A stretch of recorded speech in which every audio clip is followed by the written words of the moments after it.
Well, let's stand up and say the pledge. Come on, let's go on the road.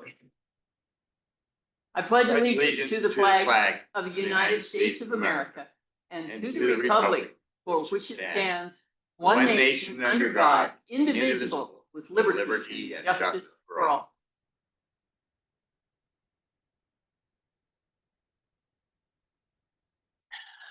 Good morning, I'm Candace Payne. I apologize for being late. I had the opportunity to visit with former district court judge, Judge Sherlock, Jeff Sherlock, and he was an important part of my life when I was practicing law, and I was not going to give up the opportunity to touch base. So that's my apology. Meanwhile, back at the ranch, here we are, Thursday morning, June 19th. I am Candace Payne, the chair. Seated right immediately to my left is Commissioner Tom Rolfe. Good morning, Tom. Good morning. And immediately to his left, but around the corner, is Brandi. Of course, Spangler. Okay. Oh, and where normally Greg McNally would be sitting is our friend Lindsay Morgan. Good morning, Lindsay. And she is also from the planning department. Okay, and immediately to my right is Andy Hunthausen. Good morning, Andy. We're missing a couple of county attorneys. Roger, can we do this without our county attorneys? What if we get in trouble? We'll be all right. Okay, and Roger Balls is our Chief Administrative Officer, and he will be doing the presentation of the consent action items. And we have a sign-in sheet right there at the front of the room and an agenda, should you care to have an agenda handy. And with that, let us move into the consent action items as explained to us by Mr. Roger. Thank you, Chair Payne and Commissioners. There are 3 consent items for you to consider today. The first one is item 2A, Vendor Claims Report for the week ending June 20, 2025. Staff recommends approval, and Marni Bentley is with us as usual. The next item is item 2B, Public Meeting Minutes for May 27, 28, 29, June 5, and 10, 2025, and staff recommends approval of that item. And the last item is item 2C, Sublicensing Agreement between Lewis and Clark County and the Stop the Bleed Coalition for an educational license, and staff recommends approval of that item. Thank you, Commissioners. Thank you. Roger, is there any comments from the Commission on this? Seeing none. Is there any public comment on any of these items? Seeing none. Let's have a motion, please. Chair Payne, go ahead. One at a time. Go ahead. Chair Payne, I would move that we approve consent action items 2A, B, and C as presented. Second. It has been moved and seconded that we approve these 3 consent action items. Is there any further discussion from the Commission? Seeing none, all in favor say aye. Aye. All opposed, same sign. Motion passes unanimously. Next is the action items. Action item number 3A, amendment to cooperative agreement between Lewis and Clark Public Health and the Environmental Protection Agency as described to us by Mr. Fred Sargeson of the Lewis and Clark Public Health. Come on, Fred. I'm just... Oh, one of our county attorneys arrived. I guess I'm more comfortable now. Thank you. Thank you, Chair Payne, members of the Commission. My name, again, is Fred Sargeson with Lewis and Clark County Public Health. The Commissioners will consider the grant award amendment from the United States Environmental Protection Agency to Lewis and Clark County Public Health in the additional amount of $58,122. This would increase the total obligated amount from $35,784 to $93,906. The budget period remains April 1st, 2024 through December 31st, 2028. The Upper 10 Mile Mining Area Superfund site is comprised of 150 abandoned or inactive mine sites within or near the historic Remini Mining District in the Upper 10 Mile Creek watershed. Most historic mining activity in the watershed took place within the Remini Mining District and included hard rock mining for gold, lead, zinc, and copper. Mining activity began in the 1870s and continued through the 1930s. Mining activity became intermittent during and after World War II. The last active commercial mining in the Remini Mining District ended in 1953. In October 1999, the Upper 10 Mile Creek Mining Area site was added to the EPA's National Priorities List for the Superfund cleanup. Cleanup on private land is being 90% paid for with federal funds and 10% with state funds. EPA conducted residential yard remediation up through 2016, and the main road was remediated in 2011. 67 yards have been remediated to date. The site's long-term remedy includes excavation and disposal of contaminated roadway materials, contaminated soil from residential properties, and waste rock and tailings from 70 high-priority mine sites. Additional cleanup actions include monitoring surface water and sediment, augmenting stream flow, implementing institutional controls, capping and regrading collapsed mine shafts, and constructing drainage features. Lewis and Clark County maintains a cooperative agreement with the EPA to provide technical assistance at the Upper 10 Mile Creek mining area. This award allows Lewis and Clark County to implement components of an institutional control program to reduce residents' use of water that is potentially contaminated. One of the activities identified in the cooperative agreement in the county's administration and management of a potable water distribution program. This includes maintenance of a contract list for delivery, ensuring the timely payment of invoices for water delivery services, and replacement of water dispensers as needed. Water is currently being delivered to approximately 35 residents in and around the Remini town site. Staff recommends approval. Thank you, Fred. Any questions, commissioners? Chair Payne, Andy Handhausen. good.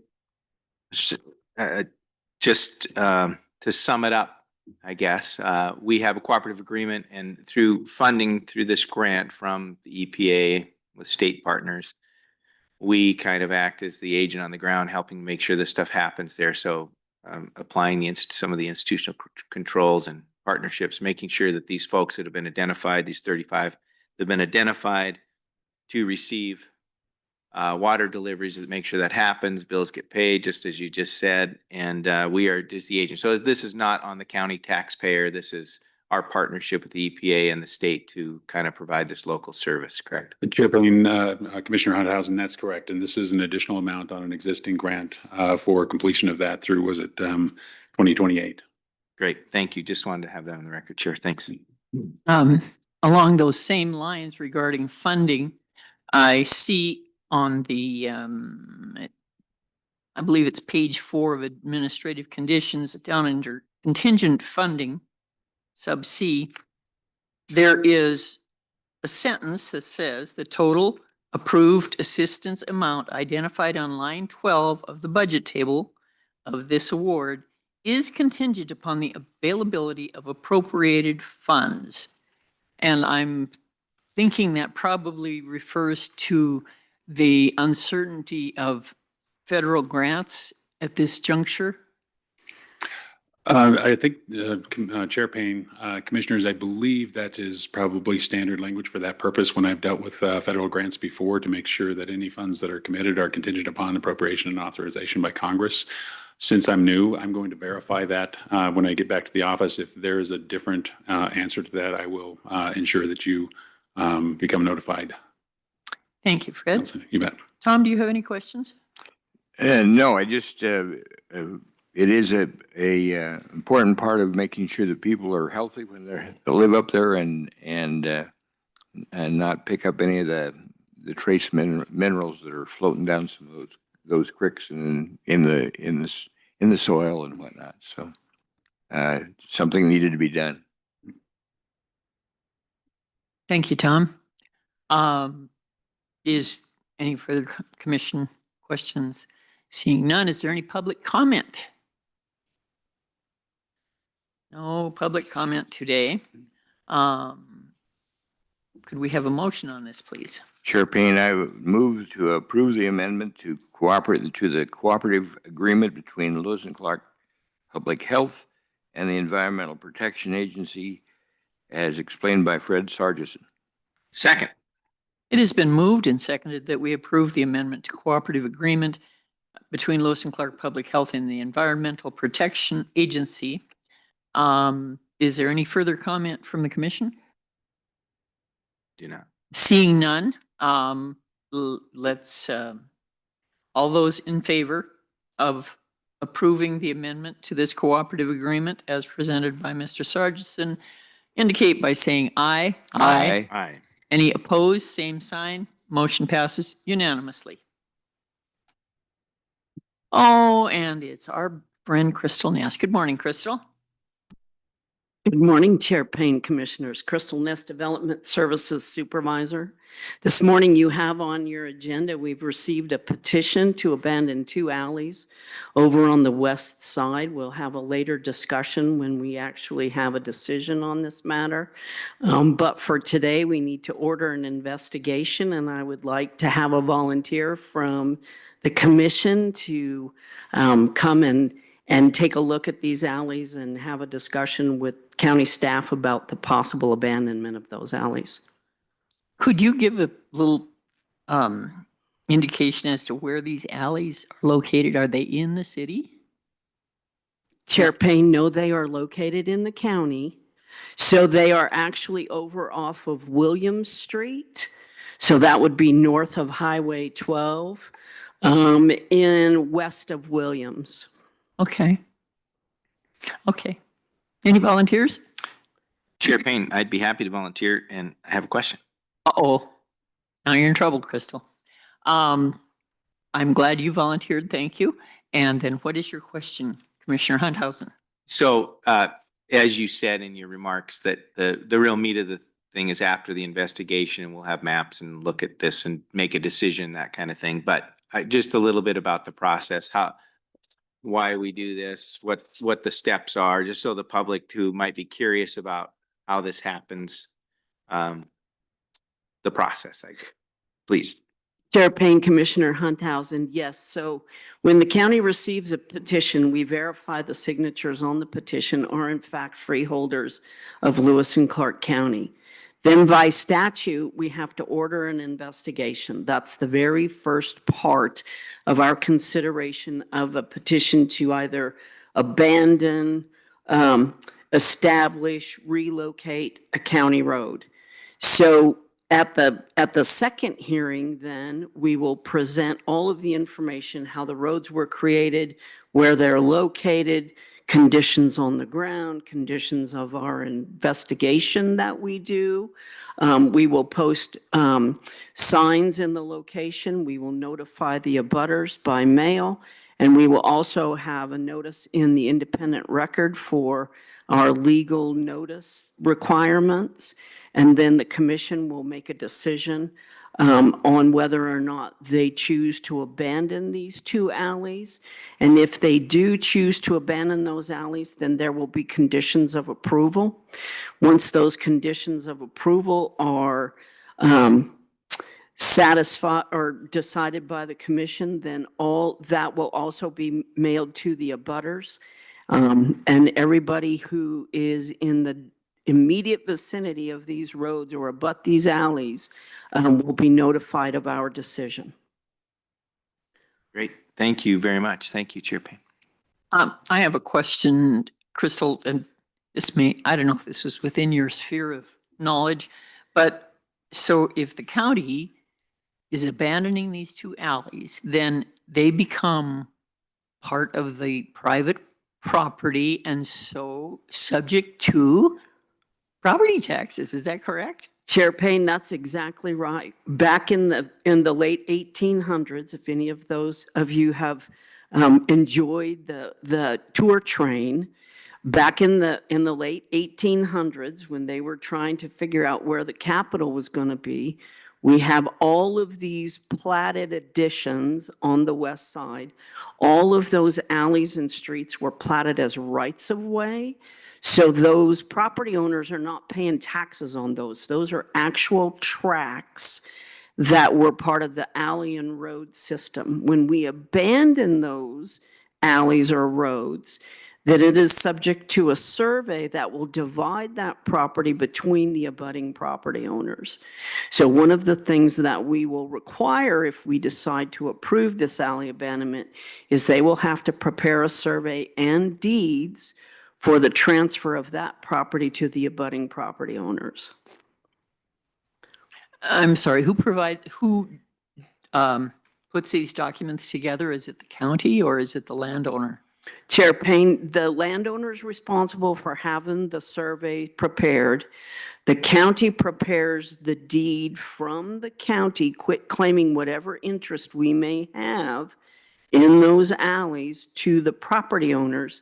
And then the property owner and their consultant is responsible for preparing the property owner's deeds, then deeding their current lot with that part that we've quit claimed to that property owner pursuant to that survey. Thank you. I hope everybody remembers what part they're supposed to play so we don't end up with, well, I thought you were going to take care of that. And, thank you. Any further questions from Tom? No, I feel certain that Christal will make sure they do it right. Chair Payne, Commissioner Rolfe, yes, that's part of what I do is to make sure that everybody does their part in a consistent and processed manner to get this accomplished. Okay. Thank you, Christal. Any further questions from the commission? Seeing none, is there any public comment on this matter? Seeing no public comment, let's have a motion. Chair Payne, I'd move that we order an investigation into a petition to abandon 2 alleys as presented by Christal Ness. Second. It has been moved and seconded that we order this investigation as explained by Christal Ness. Is there any further comments or statements from the commission?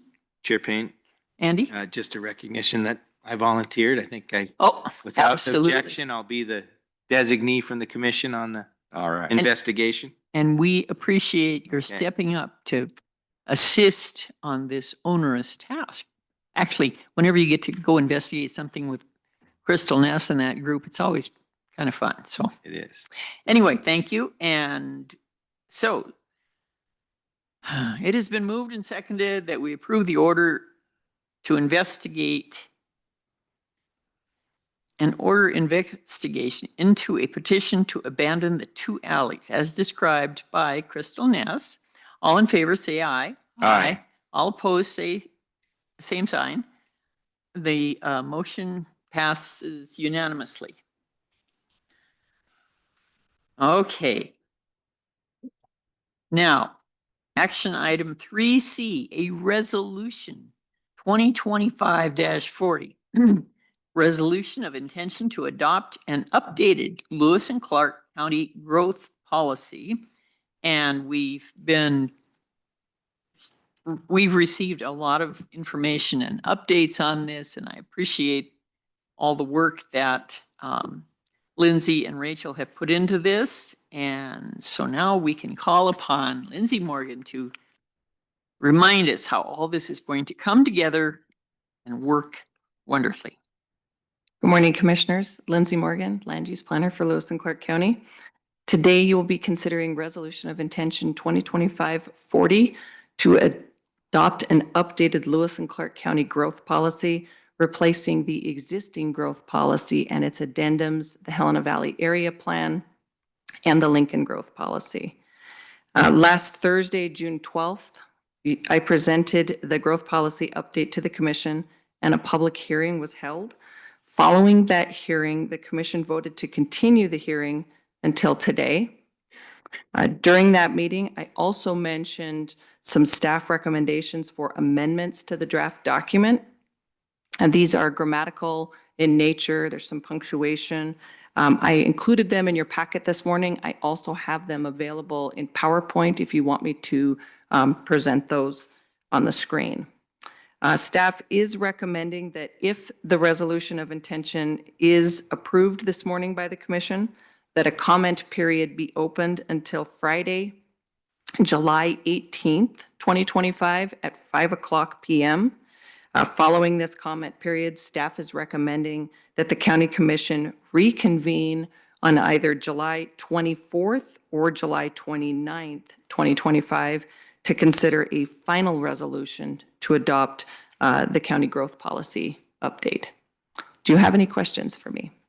No, but I would like to, I think in the interest of giving the public the opportunity to see what's going on, you mentioned you had a PowerPoint that you could show us where all the changes are.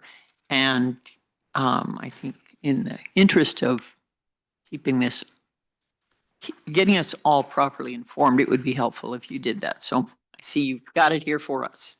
And Chair Payne, what I can do is I can briefly go through each of these. I do have 2 slides.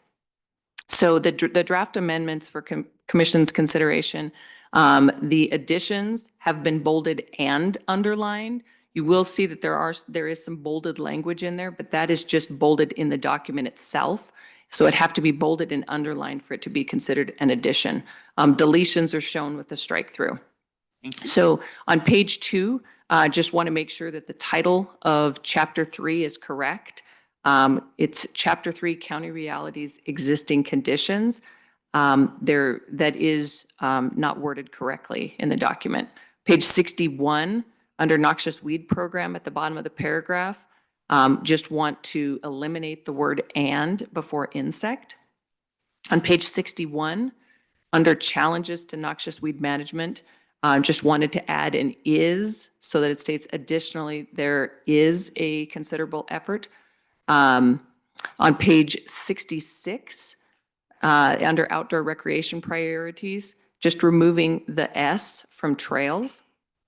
Page 70, under industrial, just removing the word the before distribution centers. Page 80, changing criterion to criteria. Pages 80 to 117, just on the very side of the page, it'll say countywide. Countywide isn't hyphenated in the document. It's only hyphenated in that location. So just cleaning that up. Page 86, under action 2.1D, adding a period after and cost effectiveness, and also adding a period after county policy accordingly. Page 87, under action 2.2.A, just adding a hyphen between Henderson and Custer.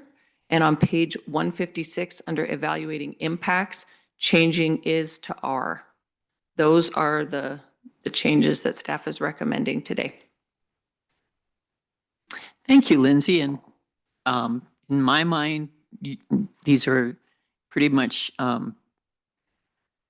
typographical changes that don't really make a change to the actual content of they just make it cleaner, and I think it's the right thing to do. Do you have any comments, Tom? A question, if I might. Certainly. As we pass this, once this is passed, could you remind me how long this document is to be in effect? So today, if the commission were to adopt this resolution of intention, we want the comment period to be opened until my recommendation is July 18th. So people will have an opportunity to comment and the commission would reconvene after that. Once the commission adopts a growth policy update, then this document, we would, on an annual basis, kind of look at that internally, and then on a 5-year basis, open it up to say, do we need to update this document? And we would do more of a public process for that. It would be something done in front of the county commission to determine, is this document something that needs to be amended or not? That doesn't mean that we can't make amendments to the document in advance of 5 years or even in advance of a year. If we saw something that we wanted to make a change to, there could be a change, made to the document, and we would go through a public process for that. And a follow-up question, if I might. Certainly. Let's say a couple of years into the process, there's an unanticipated desire to use the portion of the land completely differently than it had been anticipated. What would be the process then to go through? Sure, Chair Payne, Commissioner Rolfe. So, for example, if there was something on the future land use map where there's a project that might go in a certain area, the commissioners could consider an amendment to the future land or the land use map. And then following that, if there was zoning associated with that, you could adopt or amend the zoning as well. So it would be a two-step process. You amend the future land use map if there's some sort of an issue with whatever that use is. If that use is something that doesn't fall under that land use, the growth policy could be amended by the commission. And then also, if there was zoning associated with that, or if the zoning didn't allow for it, then you could amend the zoning as well. So it could be two-step, it could be one step. Sometimes something might be in compliance with the land use map, but maybe there's something in the zoning that doesn't allow it, and it's not a situation where you would need to amend your growth policy. So it's either a one or two-step process. If it's not something related to the future land use map, and there's something in the text of the document that needs to be amended, you could certainly amend that as well. Thank you. Mm-hmm. Chair Payne. Andy? Thank you. Lindsay, one of my things that I'd like to focus on is process. And I want to focus for a minute. I know we've already talked about this, but I'd like to just for the record reiterate our public process. So when we started almost 2 years ago with this, can you just very quickly run down the list of public opportunities to participate in this project? And then could you identify through that process, we even had specific stakeholder meetings where we invited specific stakeholders to the table to discuss this because they might be, stakeholders is the good word, but they have a specific interest in participating in the amendments to this document. So could you just quickly run down that for us? Sure. So just to kind of give you an overview of the project timeline, we entered into our contract with SE Group in the fall of 2023. That's where we began sort of that foundation stage.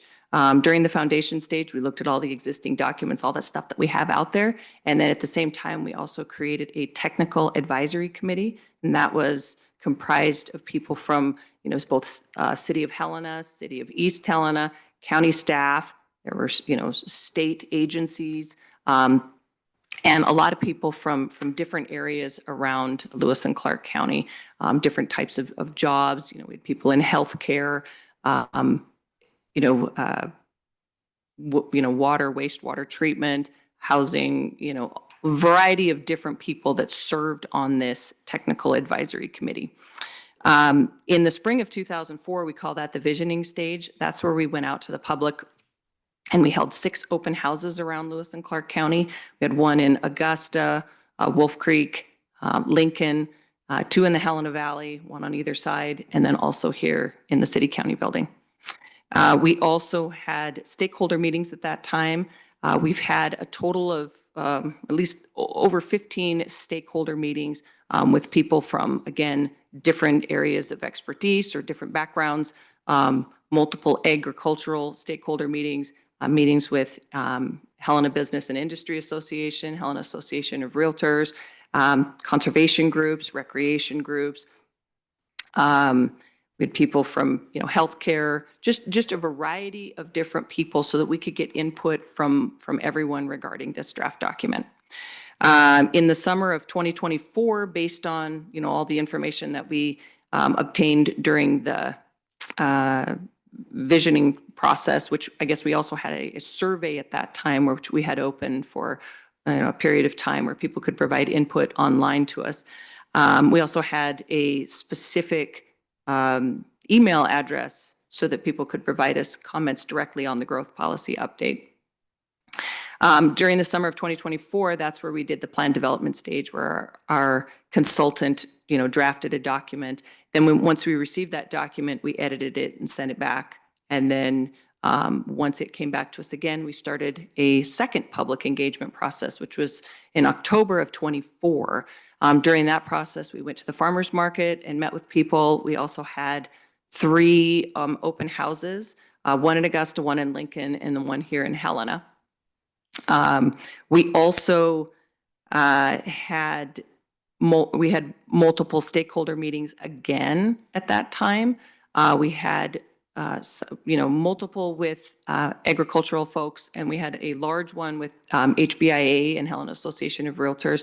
And then we had kind of an overall one where people from all the different groups could meet. Following that second phase of engagement, our consultant then drafted a document for us. We have edited that document again before we started this actual public process. So now you're seeing this public process document that was prepared by our consultant at the end of December, with some amendments that we've made in the early part of this year. This document has now gone to the City County Planning Board, and they did recommend approval of it in a vote of 8-0 with some amendments that staff had recommended. You do have other amendments that you can consider that have been provided to you through this process, but staff is just recommending the amendments that I've prepared for you for this morning's meeting, amendments that haven't been included, but previous amendments, the planning board did make some amendments to the draft document for your consideration. So that's where we are today as far as the process that we've gone through. Chair Payne, if I could continue. Andy, go ahead. Okay. Thank you very much. I really appreciate you running down that and making sure it's on the record that we have had significant opportunity for the public to engage, stakeholders to engage. It's been a long process to this point. The planning board then took the document up. Planning board, I've read through all of the information. They had significant comment and engagement with the public as well. And then they make a recommendation to the commission. We held a hearing last week, which continues now, to take public comment. And then today's action, if we approve this resolution, this is, I say just, but because it isn't the final decision, but this is just a resolution of intent to adopt an amendment to the growth policy. We take another month of public comment and public opportunity to engage through letters, emails, whatever they want to do, calling your office. They can engage with us. And then we will again take it up for public comment again at that time prior to any adoption of any amendment. So I just want it to be clear on the record that we have really worked hard as a county and as a planning department to engage the public and have them have the opportunity to participate in this process. Now, at the end, might there be some people that say, well, I don't like that one piece or that one piece or whatever. That might be the case. We're not all going to agree on every last detail of any document that we produce, but I don't think anyone can say that they didn't have the opportunity to participate and engage with us to create this document that we're considering now. So I just wanted that on the record. I want the process to be out there. Can you just speak really quickly to after the 18th, when if we adopt this today and the public comment period closes, what your process is? And then again, you said late in July, we would set it up for another meeting before the commission to make a decision. Is that correct? Chair Payne, Commissioner Hunthausen. So just before I get into that, just wanted you to know that staff has also advertised all of these hearings and these information sessions that we've had around the county. And one of the things that we've started doing is we had a lot of members of the public that provided us information about, wanting to be notified of this growth policy update. So we've been emailing the people on this list, and it includes over 350 people.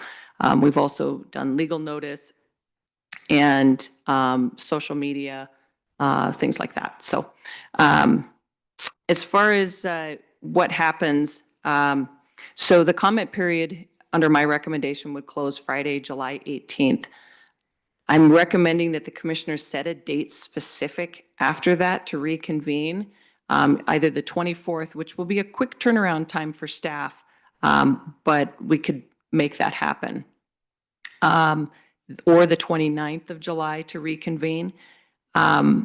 What my thoughts are is I would look at those comments and be able to have some sort of response to those comments formulated. Someone might bring something up that maybe the commission should consider, things like that. But I want to make sure that I provide some sort of response to all the comments that we receive.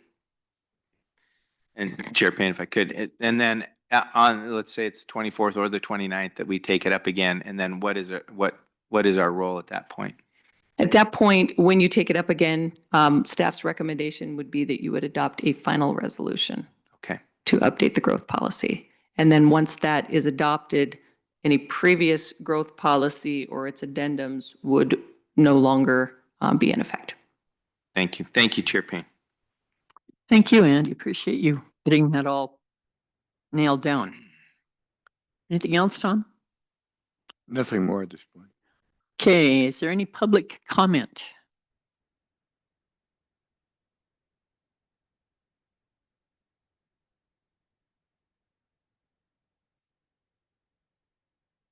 Is there any public comment? Please come forward. Don't be arguing back there, one at a time. State Thank your you. name. Yep, Bob Jones. I live here in Helena. Thank you, Commissioner Payne and Commissioners Hunthausen and Rolfe. I want to state as clearly as possible how, from my perspective, how thorough this process has been. And I have not always been a participant in it, and I do have to share a little of my own history. I apologize for this. I ended up as a city council member in Springfield, Missouri, a community of about 170,000 people, as a result of working on what they used to call a comprehensive plan, now called our growth policy plan. And just in short, the very short version of this is that Lewis and Clark County's planning process, and by the way, I was happy with the outcome of the visioning process in Springfield, Missouri back in the 1990s is when this was. Your process appears to me to be more complete and thorough than what I saw 3 times in Springfield, Missouri. So big kudos for that. Also, I think a lot of citizens will recognize that because of the changes in state law that you guys are not subject to, this MLUPA program, you're getting out ahead of this and making these decisions, particularly in concert with this local cities and just the local people, struck me as pretty exemplary. So speaking as one citizen, I'm part of a group, by the way, the League of Women Voters has a small group of planning people that I'm on, but I'm not speaking for the League of Women Voters. I'm speaking as a Bob Jones citizen here. But speaking as Bob Jones citizen and knowledgeable, relatively knowledgeable citizen, thank you. And thank you for your comments and reminding us how much we have to appreciate our staff and the hard work they do. Is there any further public comment?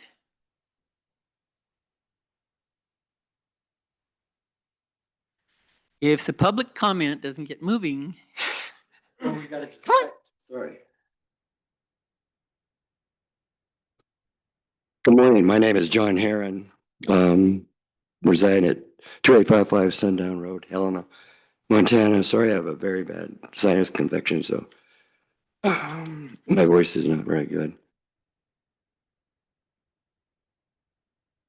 I would like to ask Lindsay at some point in time, and she can do it while I'm talking or after I get up or after I present. And then give me a chance to stand back up again because it's important to know because I have not seen it. Basically, during the consolidated planning board review, Lois Steinbeck at the end of the meeting requested that the county pass, or the planning board pass a resolution asking the county commissioners to consider reviewing the groundwater issues of the Helena Valley planning area in particular. I support that additional amendment to your resolution to pass this. Hopefully I can again see it. I haven't seen it, so I don't know exactly how it's worded. But we've got a lot of area within the Helena Valley planning area that has, in some cases, limited supply of groundwater availability. And it would be nice for the development community, landowners, and also the county to know if there is hot spots that have really limited ability to produce a supply of water, and how that might affect what kind of density you could do in an area. For instance, the scratch gravel hills, and being a hydrogeologist, it's a passion of mine. The scratch gravel hills is underlain by a huge granite intrusion, and then they got the North Hills there's a lot of bedrock up there that's pretty tight. Those two areas you can go 500 feet in some cases and not get water. And a person that goes out there and drills a 500-foot well, and I don't know what the price is now, probably $50 a foot, you're looking at a $25,000 bill to find out you don't have water. And it would be nice if the county could say, okay, yeah, this area is, make sure you're careful and make a wise decision. Second of all, that would also apply to areas where we have excess water, which is basically even the valley bottom areas and any of the drainages that have maybe more water. Because that would be, again, good to look at. And as a side note to that, I'm going to ask for you to do a resolution to consider doing some type of maybe public water system evaluation of where you might be able to move water from the Helena Valley aquifer in particular up onto the North Hills or the Scratch Gravel Hills or wherever that might produce a denser layout than we have right now because of limited water. And that would change the property values of a lot of people that live in the rural area, one. Two, it would also change the whole dynamics of how the city grows in the future. And I think it's proactive to do that. For instance, I think Max Milton and I ended up talking afterwards last week when we talked that it's a shame that we're taking basically the Helena Valley, which bottom areas, some like I mentioned last week, my family had an irrigated land there that's very productive, and say that we're going to develop that, and then look at the North Hills. Basically, it's grass. If you put a horse on it, 2 horses on it, on 5 acres, there's no grass left. I mean, it's not that productive of land. It certainly has a low fire risk. And yet we're basically almost forcing ourselves onto the lower lands, just the way that this planning document is kind of structured right now. It penalizes the rural areas, 10-acre tract, for instance, in the zoning situation, or you have to go through extra steps. So again, that would be, I think, a good move for the county to consider, is to look at the long range and this growth plan. I'm sorry, this is the last second, but you can do it again with a simple resolution to look at what is the possibility of doing a public water system that either is privately funded or county funded or combination thereof.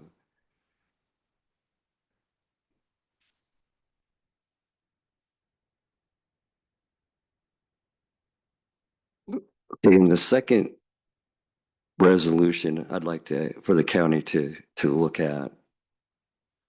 And again, that other resolution could be tagged with the ones that Lois has already written up. So I don't know how you want to do this, Lindsay, but it would be good to have, if you can pull that up on the Excuse me, computer. this is public comment. You need to talk to the commission.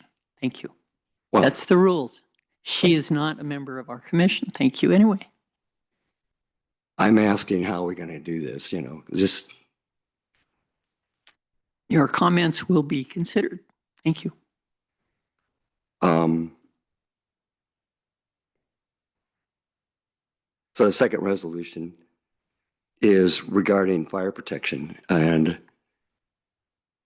again, the document doesn't go into the details that I think would warrant it to figure out what we're going to do as far as rural property fire protection. Stated clearly, I think it's an obligation of the county to consider looking at regional fire centers, period. Not put them on each new subdivision unless it's a large one.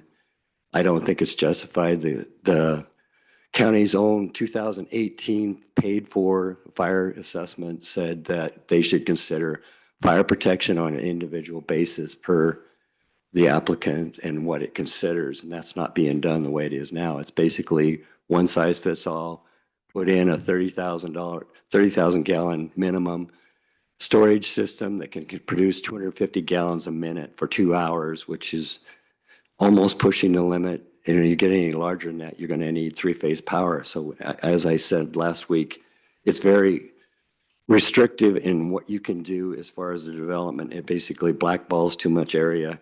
And quite frankly, it's a legal nightmare for the county because it's arbitrary and capricious, which is a legal term.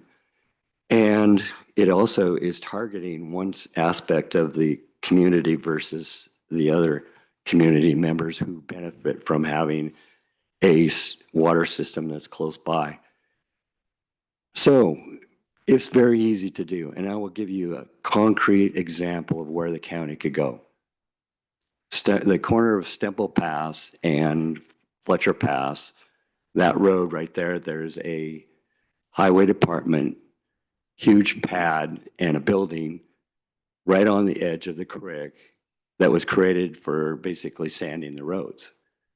The county and the state could join forces and very simply drill a well because it's going to be very low or very shallow and put in a pump station to fill trucks and deal with fire in that timbered area, which is basically we're seeing the evidence of that today, right now, with the fires that is going on. What that would do, and I will preface, or I'll add that that is very important location because Sam Stegman, who was the fire chief at Canyon Creek Fire Station or Fire District, 5 years ago, and now he's back on the commission or back on the fire department, recommended that he really wanted to have a fill station in that general location because of the fire that happened with the Forest Service letting a controlled burn get out of control, and it burned like crazy about 8 years ago. And I drove up that road and there was fire trucks everywhere stationed up Fletcher Pass. The timbered areas, and I took a bunch of pictures, so I'm going to actually at some point in time give a presentation to the county about what risk is and what we really need to be protecting. Because if you look at it, the upper east and west side of Helena is extreme fire danger. You can burn house to house. People are wrapped in trees. They have vegetation all up the sides. They have wood siding, and they have asphalt roofs. And I've got pictures of houses that you can't hardly see the house for all the vegetation around the house. They've got ponderosa pine trees all over the place in their backyard. And just go up and drive around the upper west side and east side. Now, what happens if we had like that Mount Helena fire we had, 5 years ago? If that had been a little bit lower into the timber, that would have been into Union Gulch and it would have burned a lot of houses. My point is that the grassland areas have a very low probability of burning house to house. And yet that's not factored into this, the 10-acre tract restrictions. But it also is, in my opinion, a bias basically saying that we don't want rural growth when in fact I think rural growth and having not houses touch to touch and not in the timber is a really positive thing for the risk assessment, especially when you look at the cost of insurance, people getting to the point where floods and stuff like that are now making it impossible for people in Florida, and it's going to hit here. that you can't get insurance because of where you live. And in particular, that's timber areas. That would include Helena, a lot of parts of it. In fact, if you look at Helena, even the lower, flatter parts have huge amounts of trees and vegetation all around. It could be a factor of burning house to house is what I'm getting at, is that's when you need to have a lot of water. So back to this such resolution is that it would force the county to look at, and I know we've got just the third City of Helena fire station coming online, which is great. That means we're being proactive and looking forward. But the county, if they would build regional fire fill stations in the proper locations and then use taxpayer funds or some other type of grant money or whatever you can use to get your money together to create these regional fire centers, fill stations. And then, and in fact, there is one on Lake Helena Drive right now that has a nice building on it. It has a big, huge 10-inch pipe that comes out. I think I mentioned that. That's a perfect example of very cheap, and I don't think it costs very much to build. It would add to our safety. It would basically take the onus off of each one of the subdividers to pay for a very expensive on-site fire system that is not used. The fire departments refuse to, in some cases, to hook up to them because they don't know if they're properly maintained, if it's going to contaminate their trucks. So this would solve our problem, and it basically puts the onus on everybody rather than just the new person, which drives up the cost. The cost for a 30,000 gallon gas station in the ground is roughly $70,000 to $100,000 now. That's okay. Let's say you do 5 lots. That's, basically a deal killer for anybody that's trying to do a subdivision. And I don't think that's in the best interest of the county. I think the best interest in the county is to do this, period. Look at doing an assessment of where the locations are that we could build regional centers, come up with a plan for implementation of how we get there, and then do it. That's my second resolution. My third one is regarding, and I have to think about it because I forgot to write it down, but just a sec.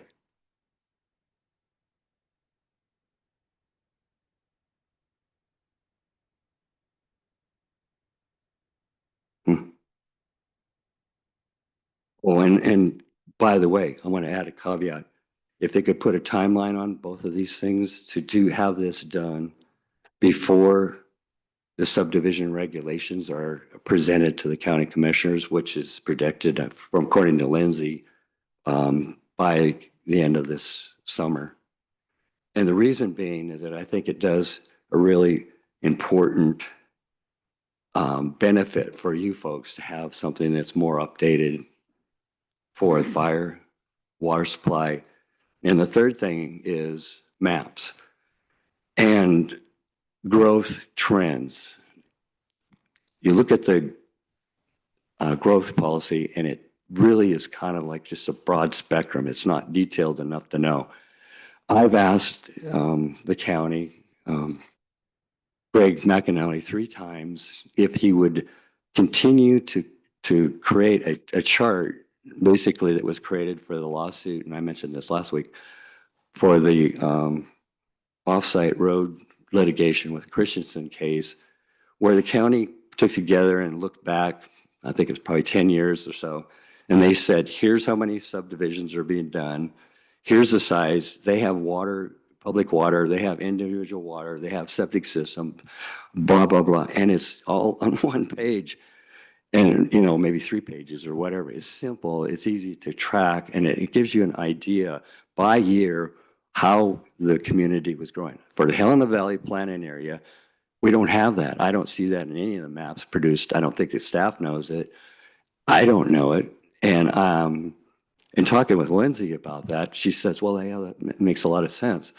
So I hope that you will use the third resolution is to adopt a user-friendly accounting of what we've done since the 2005 lawsuit, whenever that was produced, tracking system that allows people to look on from our development standpoint, but also from the county commissioner standpoint, how we've grown per year.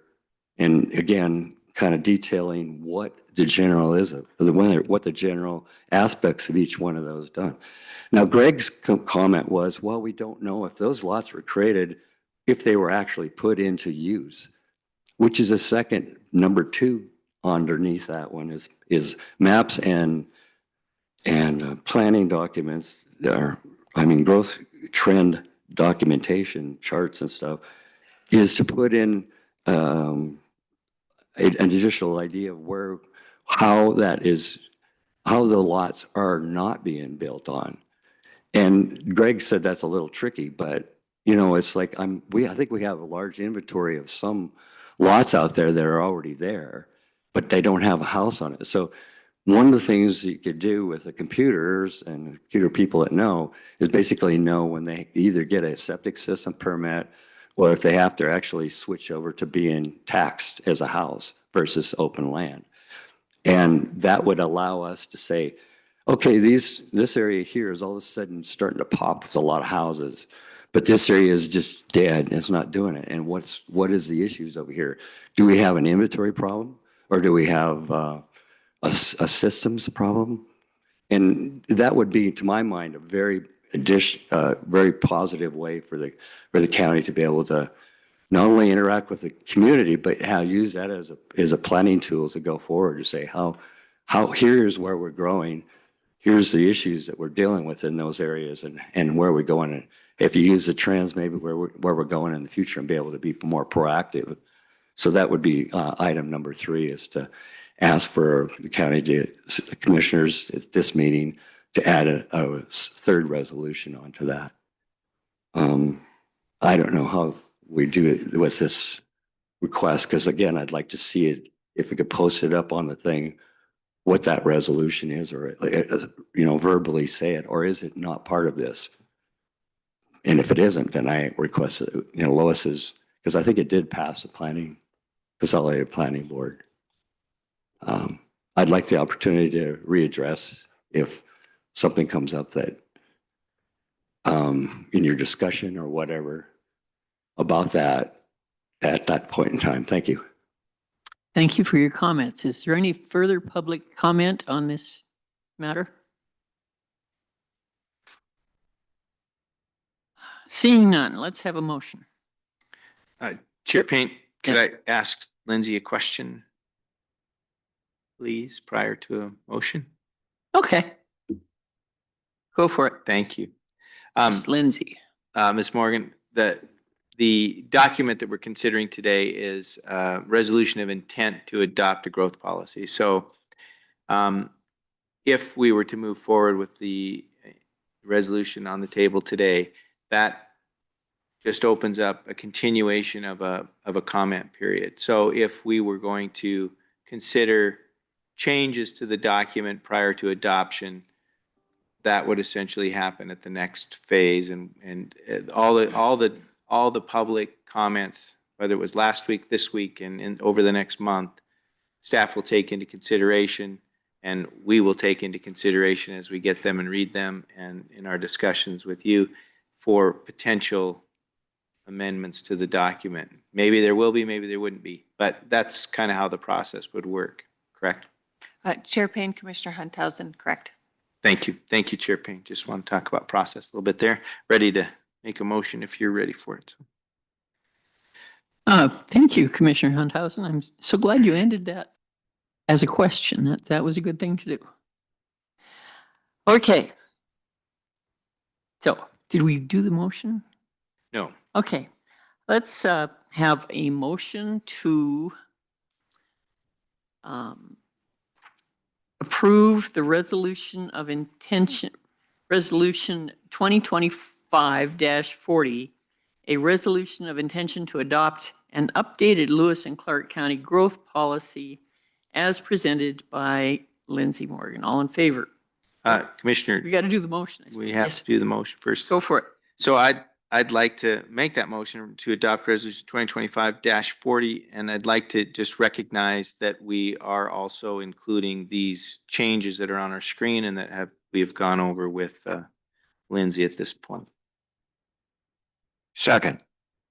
It has been moved and seconded that we adopt the resolution 2025-40, including the Scrivener changes provided to us by Lindsay to make sure that language is clear. All those. Further discussion. Further discussion. Okay, further. Commissioner Payne. Okay, go ahead, Andy. Thank you. Just first like to thank Lindsay Morgan and all of the planning staff and all of those that have worked on it. I know our legal staff and others have all had opportunity to participate in this so internally. And then as you read through this huge packet, there's been tons of engagement by the public. Really appreciate that and appreciate the public comment we heard today.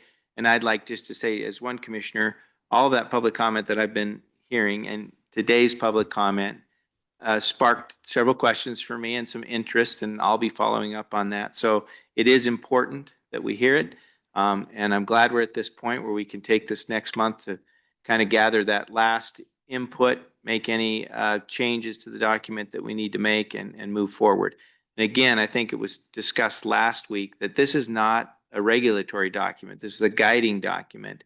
So regulations and changes that are specific to doing a project or this or that kind of thing will come as we then adopt changes to our subdivision regulations, our zoning regulations, and those kinds of things that will have to be in line with this guiding document. So just helping to kind of understand the big picture. And thank you, Chair Payne. I'm ready to move forward.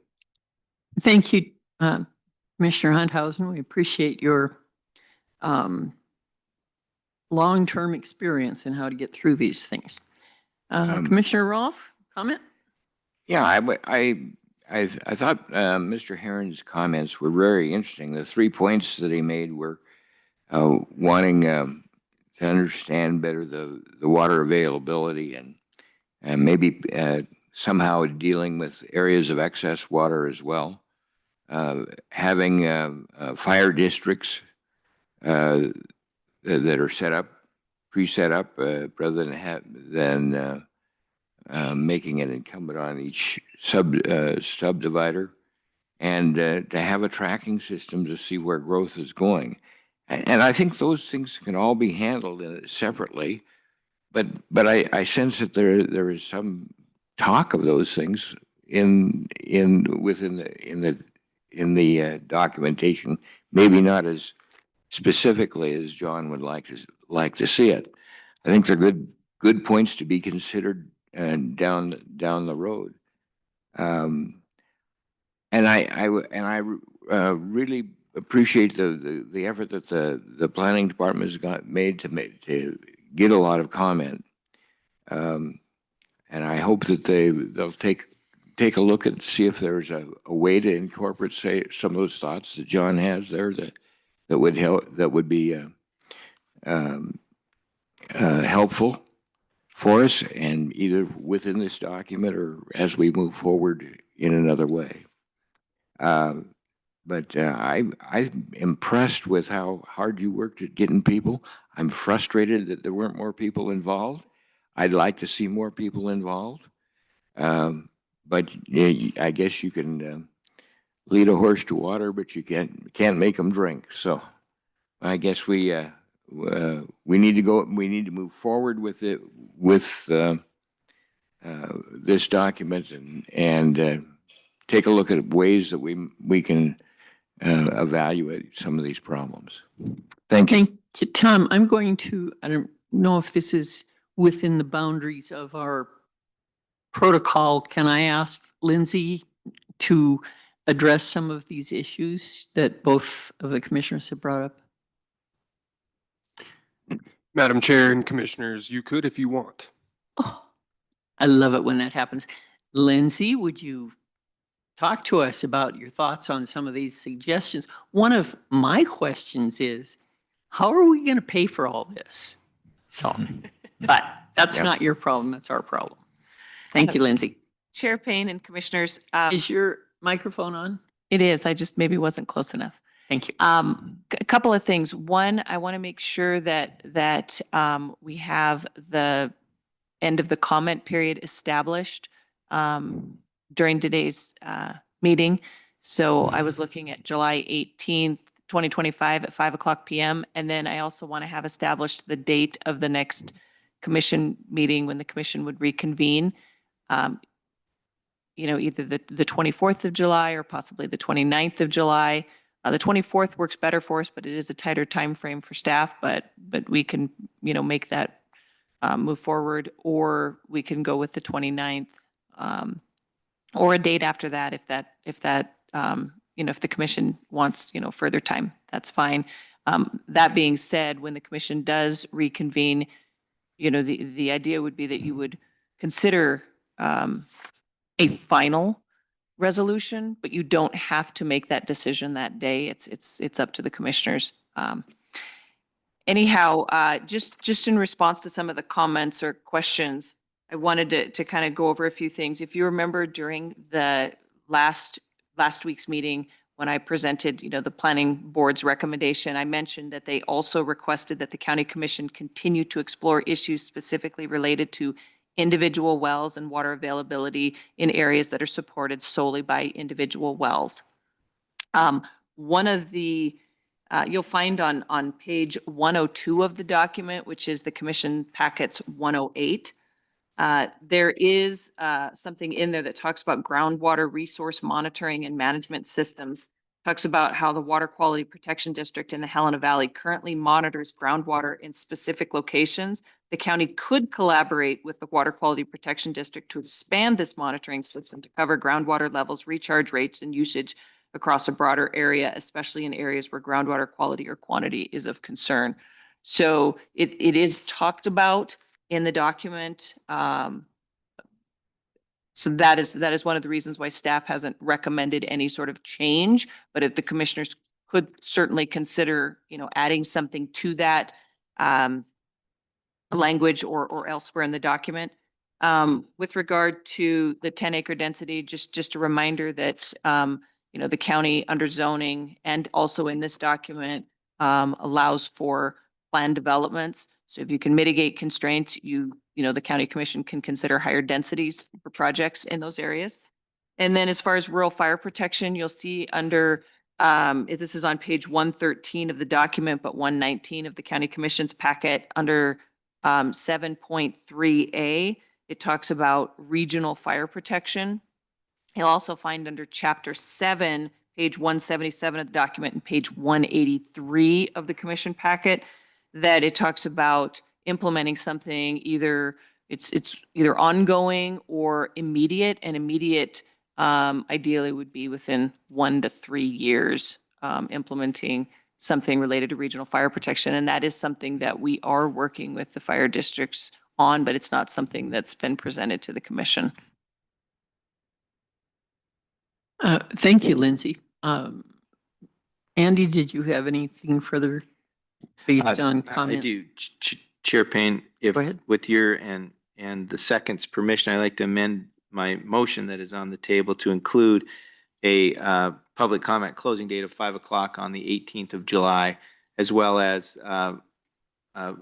consideration by the commission to take up this item for adoption on the 24th of July. So I think I would agree with those amendments as a seconder. And if I might make a comment, I Yes. just ask a question. Alice, Roger, do we have anything? I know we've got some budget items on some days in July. Is there any conflict with the 24th and the 29th? So Commissioner Payne and Commissioners, thank you. Yeah, I've been looking at our calendars over here as Lindsay's been sharing those dates with you. These dates all work fine, Commissioners, and also you have a list of dates that different commissioners are planning to be out, living your lives throughout the summer months as well too. So I've been looking at that as well too, but it appears these dates you're discussing will work well with regards to our schedule for our budget and also the other items that we have coming forward. They look like they work well. Thank you. Thank you. Chair Payne. Commissioner Hunthausen, yes. And as Ms. Morgan just pointed out on page 119 of our packets, it says, explore regional fire protection systems. County should conduct an audit of existing infrastructure to identify areas in which the resources can be combined to create more efficient and financially sustainable fire management systems. So that is the framework of a guiding document. And then beyond that, we would work with our fire districts to determine what they believe are the greatest needs and the greatest way to be more efficient and effective in their fire districts. And then we'd also work on ways that either the district pays for that or the county participates in a partnership with that, or however that might work. But that's the guiding document, kind of just lays the framework out, and that's supposed to be how this document works. And the details are to come, but we're committing to exploring that as one of the things that we need to address. So I just as an example of most all of the comments from people up until this time, and there may be a few more, but most all of the comments of people up until this time, from my estimation, have been somewhere addressed in the document, at least from a big picture perspective. So there might be a lot of details that we can work on after adoption, but that's kind of how it works. So I just as an example. Thank you. Thank you. Tom, you got something else? Yeah, just more. I appreciate that. I would really like to see us make sure that some of those comments that Mr. Herron put in there would be acknowledged and maybe worked in. And I know I'm kind of the odd person out, but once again I really disagree with the idea of the 10-acre limit, and I think that it's something that just in the long term doesn't work for a whole community. I think there are maybe specific areas where it's needed, but to be in a whole community, in the blanket we've thrown out there, I think it's ineffective. And I'd like for us to again bring that to question at some point.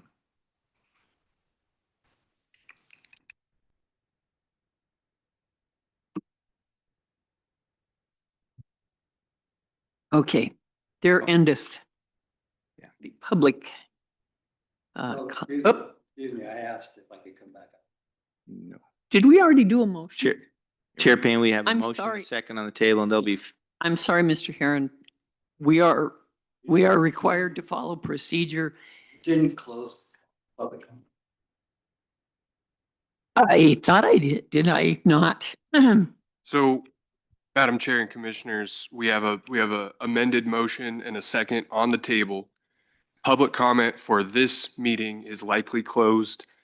The public comment period on this item is open until July 18th. So if Mr. Herron would like to come to a subsequent meeting and make public comment, that opportunity is available to him.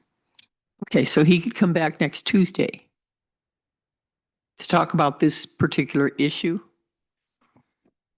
Madam Chair and Commissioners, yes, he could also submit written comments as well during that time. But at this juncture, it is outside of the scope of the rules to allow him to speak a second time. Is that correct? It would, Madam Chair and Commissioners, it would not be the typical procedure. Now that we have a motion and a second, we're ready for a vote on this agenda item. Okay, and I think that's kind of what we have to do, Mr. Herron, or I don't want to set us up for a lawsuit. So we got to really follow our procedure. So you can come back on Tuesday and do it then. And Madam Chair, I mean, as always, public matters within the jurisdiction of the commission. That's the last agenda item. So if Mr. Herron would like to continue under that, I reckon he could. Okay, so give us a little time here, Mr. Herron. Okay, it has been moved and seconded that we approve the resolution 2025-40 as and amended to close the the comment period, July 18th, 2025. Is that enough? And we set another meeting for the 24th. And set another meeting to further work on this on July 24th. All those in favor of the amended motion for this resolution signify by saying aye. Aye. Aye. All opposed, same sign. Resolution passes unanimously. Okay. Now, moving along to agenda item number 4. This is the public comment on any public matter within the jurisdiction of the commission that is not on the agenda above.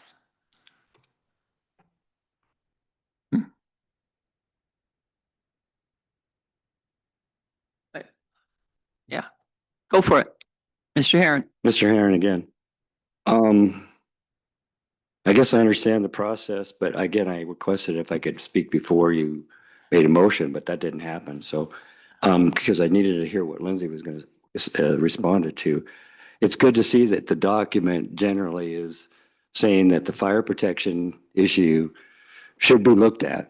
What I'm asking, and I still didn't get an answer, Lois's motion within the planning board hearing was essentially to look at the groundwater issues. Did that, where's that in getting addressed in this document? Is that, what was the purpose of them recommending to the county commissioners and the staff that they study the groundwater? I don't, okay, they made a motion, a resolution. Does that go, or do you guys actually take an action on something like that? Because what I'm asking is beef that up, look at the fire protection and get it done before the subdivision regs are done. And then the mapping and integrated growth issue. That's 3 things that I don't feel I know anything about what you're doing. And that's not right, because I'm formally requesting. Have you read the document? Yes, I have. Okay. I believe It's not to do with that. This is a second. Okay. This is a brand new item. Okay. So 3 resolutions before you right now. And you need to act on each one of those. Yes or no? And if I may, I can go ahead and explain what they are again, maybe put it down to 1. But Lois already did that. So I'd say for number 1, for the groundwater assessment, the only thing I would add is that you consider looking at the ability for additional pluses and minuses where we have excess water, that we might do something proactively, which Lois didn't address. She was just talking more about her concerns about areas of lack of supply. I look at it as it's a multi-pronged approach. We need to look at the availability and where can we grow that makes the most sense, and especially from a water standpoint. This is so critical. Number 2, again, Mr. Herron, yeah. we are not allowed to take action on resolutions unless they are properly posted and given prior notice. And what is it, 10 days or 5 days? Or so your resolutions have merit, but we can't do it that way. We've got to give public notice so everybody, so that, so Fine. thank you for your comments. But there's only so much we can do. We're not being mean to you. We're just trying to follow the rules. Okay, well then I'm asking you formally to draft resolutions for those 3 things, and that you come before the 30 days is up on this thing, that you actually look at a plan to implement proactive addressing these resolutions rather than kicking it down the road. I heard 1 to 3 years for part of this, and my mind, that's not appropriate. We need to do and look at the growth trends. That's the 3rd one. Number 2, the fire protection issue, and creating a plan. That's not really hard. I mean, you could just say, okay, let's go ahead and work with MDT on the first one over there in Stemple Pass or whatever, but have a plan of where we can build these things. or at least have a committee set up to formally push that, because that's the solution we need right now. We needed it 10 years ago. It's people's houses at risk, okay? And it's a lack of planning and a lack of implementation on the county part that just cannot kick them down the road, period. Because it's just too, it's the critical issue, really. And you look at it as our natural disaster planning. It's less floods and way more fire. And we need as a county to address that and do it in a proactive way. If we're at a fill station at Stemple Pass, if we get a fire burning up there, its ability to knock that thing down and save houses. Why wouldn't the county do that? It wouldn't cost more than $20,000 for the county. I mean, seriously. And then get MDT to come in, it's a no-brainer. Okay, so please, that's number 2. And then the first one was Lois's. I don't know where that's at. That was passed by the planning board. Well, what does that mean? I'm asking you that you look at groundwater systems as a staff, as a county commissioners, as a county entity that's $100 million business, to look to the future and let's get something rather than kicking it down the road. I'm asking you to do that so that by the time the final approval of the growth policy, you're not just saying, yeah, it's a good idea, but not doing anything. I'm asking you to do something on these 3 things. So I will write these up.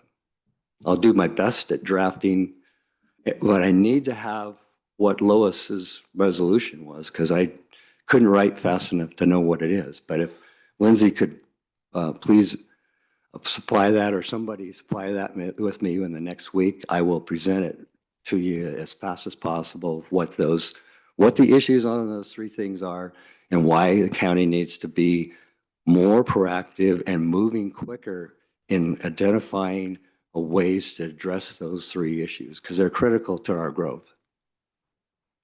Do I need to say more? Do you have any comments back from is it appropriate to hear from the commissioners? Generally speaking, public comments are not done in a manner that is Interactive. conversational. So you say whatever you want. Okay. And we'll take it under advisement. Okay. Thank you. Thank you. Is there any other public comment on any public matter within the jurisdiction of the commission that is not on the agenda above? Oh, seeing none, this meeting is adjourned.